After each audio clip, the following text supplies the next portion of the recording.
இப்படி மூலையில் போய் உட்காந்துருக்கீங்க? அதை ஏண்டி கேட்குற? ஏன் என்னாச்சு?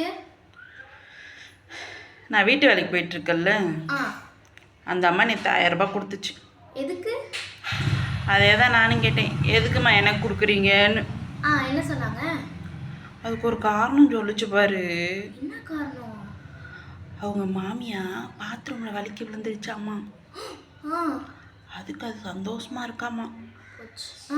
அதுக்கு 1000 ரூபாயை கொடுத்து பிரியாணி ஆக்கி சாப்பிட்டுட்டு எனக்கும் கொண்டுட்டு வாங்கன்னு சொல்லிச்சு.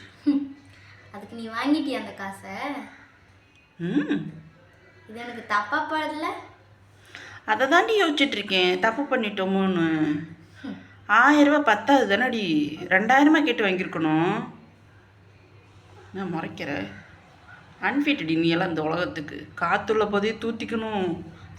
அதான் என்ன சொல்லலாம்னு யோசிச்சுட்டு இருக்கேன்.